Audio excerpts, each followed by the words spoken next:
भएको भए 36 वर्ष भयो।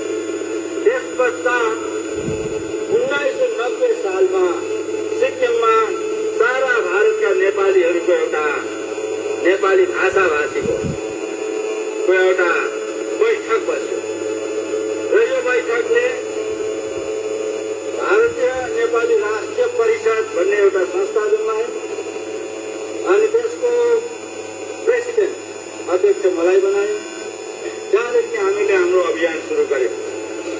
हामीहरूले यो अभियान लिएर पश्चिम बंगालको डुवर्स दार्जिलिङमा बहुत ठूलो अधिवेशन गर्यौं, गान्तोकमा त गर्यौं। त्यहाँदेखि हामीले कलकत्तामा ठूलो अधिवेशन गर्यौं। त्यहाँदेखि गएर हामीले दिल्लीमा 2 दिनको अधिवेशन गर्यौं, देहरादूनमा अधिवेशन गर्यौं, आसाममा हामीले अधिवेशन गर्यौं। त्यहाँदेखि भाग्सु हिमाचल प्रदेशमा अधिवेशन गर्यौं अनि डेलिगेसन लिएर दिल्लीमा कागको गरी गर्यौं। सारा हिन्दुस्तानका प्रतिनिधिहरू लिएर जम्मै 105 हिन्दुस्तानका एमपीहरूको सही गरायौं। प्रधानमन्त्रीलाई त एकखेप होइन भेटेको, गन्ती छैन यति भेट्यौं र उहाँले वचन दिनुभएको थियो।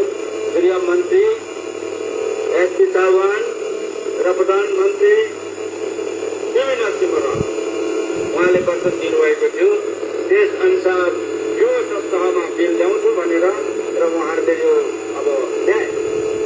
यसको मतलब हो अब यही अवधिमै 1 करोड नेपाली भाषाभाषीहरूले हिन्दुस्तानमा यो माग सिक्किमको मात्रै माग नेपालीहरूको चिनारी भन्छ आइडेन्टिटी एउटा ठूलो हक हो। अहिलेसम्म नेपालीहरूलाई नेपालबाट आएको भनेर दाग लगाउँथ्यो। यो पक्का भएपछि चाहिँ कसैले यसो लाउन सक्दैन। सिक्किमकोलाई त लाउन सक्दैन, किनभने सिक्किमको त आफ्नो नागरिक हक पनि छ सब र यसले गर्दाखेरि अझ पक्का बलियो। अब यो बलियो भएपछि के हुन्छ? नेपाली भाषाले मान्यता पाएपछि हाम्रो दैलो खुल्यो।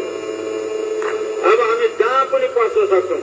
अहिले हाम्रो दैलोभित्र बन्द थियो, अब हामी जहाँ पनि पस्न सक्छौं। म अब दिल्लीमा गएर त्यो ठुल्ठुलो मिटिङमा यो बिल पास हुने बित्तिकै ठुल्ठुलो मिटिङमा म ठ्याप्पै उभिएर चाहिँ हो यसरी बोल्न पाउँछु। अहिलेसम्म म हिन्दीमा बोल्दै थिएँ अनि ज्यादा गरी अंग्रेजीमा बोल्दै थिएँ। अब अहिले काजी मोराले केमा बोल्यो भन्न सकिँदैन। केमा बोल्यो न त्यो मान्छे अंग्रेजी जान्दछ न हिन्दी जान्दछ। र अब एक दिन सिक्किममा यस्तो मान्छे होला जातीय सद्भावना भएको नपढेको मान्छे पनि ज्ञानी हुन्छ, नपढेको मान्छे पनि बुद्धिमानी हुन्छ। सारा सिक्किमको मान्छेले नेपाली मात्रै मरेर सही गर्न जाने तर एकदमै विद्वान मान्छे मुख्यमन्त्री भयो भने त्यो मान्छे पनि गएर उहाँ बोल्न सक्छ।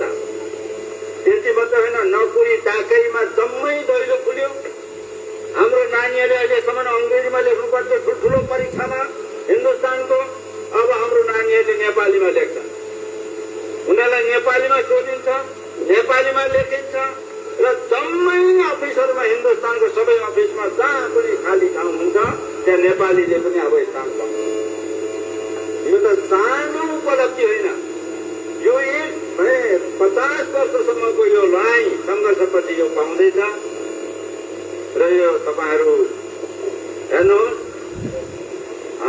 यो मागलाई सम्झेर कति मान्छेहरू मरे गए, उनीहरूले देख्न पाएनन्। तर तपाईहरू भाग्यमानी रहेछ। तर एउटा कुरो तपाईले जान्नु पर्ने छ कि नेपाली भाषाको मागसित सिक्किम चाहिँ अवश्य जोडेको हुन्छ। यो सिक्किमले गर्दा पाउँदैछ। र सिक्किमले गर्दा यो पाएकोले गर्दाखेरि सिक्किमको जनतालाई सारा भारतका नेपाली भाषाभाषीहरूले कहिले बिर्सिने छैन। त्यस्तो पनि भयो